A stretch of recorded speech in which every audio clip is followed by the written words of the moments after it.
it was reported today that nearly 50 people have been caught up, including actresses from Full House and Desperate Housewives. It's Lori Loughlin and Felicity Huffman, as well as business leaders and coaches, with either paying or accepting bribes to get their kids into some of the most high-profile universities in the country. I saw, I think, Yale, Harvard, USC. I didn't see my school, UConn, on the list, but I'm assuming it's there somewhere. So scale of 1 to 10, how shocked are you to find out that big money was changing hands to make sure that the elite's kids were getting into these schools? Look, I'm shocked at the brazenness of it. It's pretty unbelievable. Yeah, Felicity Huffman was just implicated in this basically bribery ring. I shouldn't be shocked, but I guess I am.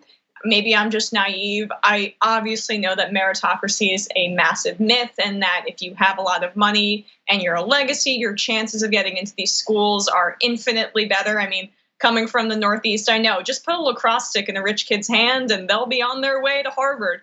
But sorry, although I wasn't that good at it, so I couldn't get in. But yeah, no, I mean, I think that it's super indicative of where we are at as a society, where these elite colleges and universities have to have some sort of reckoning, where they are not institutions of higher learning for the people that deserve it the most. There's a massive amount of politics that goes into it, and it just underscores the need for college for all, which, let's just repeat this, is not that expensive of a proposal, much less expensive than Medicare for all, because it evens the playing field, and it gets rid of the need for a lot of these people who don't have the means to bribe the admissions officials of Yale basically, to get an education. I think that's, something that we should prioritize.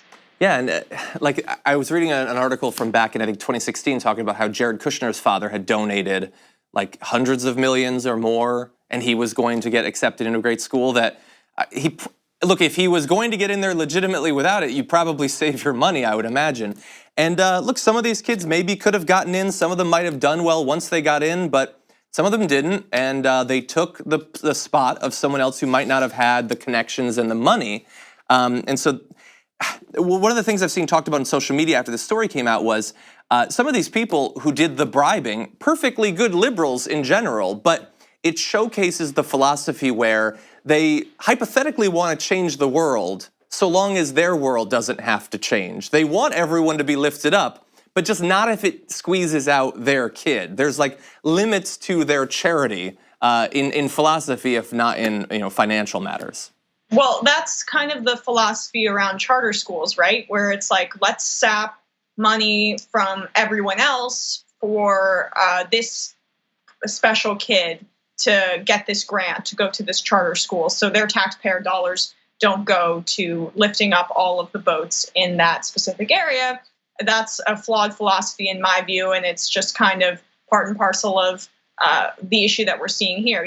In theory, I think that everyone should be equal, but I don't want my tax dollars to be raised to help that happen. In theory, I want everyone to have great access to education, but I don't want to make any change personally for that to actually go forward. And also, what's fascinating to me is that this all goes on behind the scenes, and then we pretend like affirmative action is an actual issue in this country. The fact that rich people are basically paying, literally outside of the admissions process, paying to get their kids into these schools, and then we're pretending like, these black students are really taking slots from much smarter white kids. That's absolutely not the case. This lack of meritocracy is a much bigger issue, and the fact that these universities, in at least theory, want more representation for minorities and people of color is the right way to go. This is the wrong way to go. I agree.